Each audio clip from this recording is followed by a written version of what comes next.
তাদেরকে কটাক্ষ করা হয়। যাদের আমানত দিয়ে ব্যাংক চলে, যাদের আমানত দিয়ে বাংলাদেশের চাকা অর্থনৈতিক চাকা সচল হয়, তাদেরকে নিয়ে আজকে তামাশায় মেতে উঠেছে, উনি এমনটি ব্যক্ত করলো। এবং আজকে তারা একটা নতুন সরকারের তারেক রহমানের কাছে তারা একটাই দাবি নিয়ে এসেছে যে তাদের এই আমানত যেন সহজীকরণ করা হয়, সহজভাবে যেন তারা এই আমানতটা ফিরে পায়। তার জন্য তারা আজকে এই বাংলাদেশ ব্যাংকের সামনে তারা অবস্থান করতেছে। আমি যেমনটি দেখানোর চেষ্টা করতেছি যে এখানে প্রচুর পরিমাণ অনেক সংখ্যক আমানতকারী তারা আজকে চৈত্রের রৌদ্র অপেক্ষা করেও তারা কর্মসূচি চালিয়ে যাচ্ছেন। রিটায়ার্ড প্রাপ্ত হয়েও কেন আজকে এই বাংলাদেশ ব্যাংকের সামনে? আসসালামু আলাইকুম। আমি একজন রিটায়ার্ড পার্সন। আমার সম্পূর্ণ টাকা 5 সিকিউরিটি ইসলামী ব্যাংক মির্জারখিল শাখা সাতকানিয়া চট্টগ্রাম ওই ব্রাঞ্চে রাখা হয়েছে। এখন আমি 18 মাস ধরে কোনো টাকা পয়সা পাচ্ছি না। এটাই দিন আমার 3টা মেয়ে, আমার পুরো ফ্যামিলি এটা দিয়া চলে আর কি।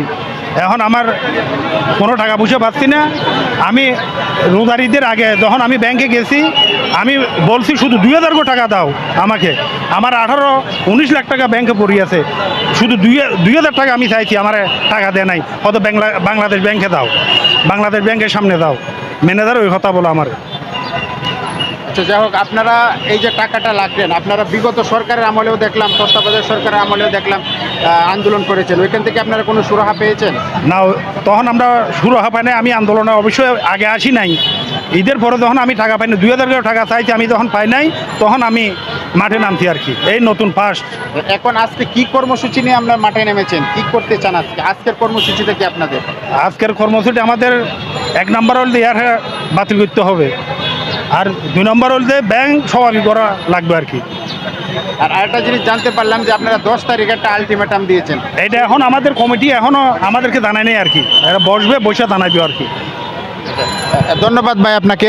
আমি একজন রিটায়ার্ড প্রাপ্ত ভাইয়ের সঙ্গে কথা বললাম। উনি যেমনটি ব্যক্ত করলেন যে উনি সম্পূর্ণ রিটায়ার্ডের যে সম্পূর্ণ টাকাটাই উনি ব্যাংকে গচ্ছিত রেখেছেন, যে এবং পেনশনও উনি নিয়ে নিয়েছেন, যে টাকা শতভাগ পেনশনও উনি নিয়েছেন, যে উনি মূল সম্পূর্ণ টাকাটাই উনি ব্যাংকে আমানত হিসাবে রেখেছিলেন, যেটার মুনাফা দিয়ে ওনার সংসার চলতো, ছেলে মেয়েদের খরচপাতি চলতো, বাসা বাড়ি এবং পরিবারের আনুষঙ্গিক খরচপাতিও ওইখানে থেকে আসতো।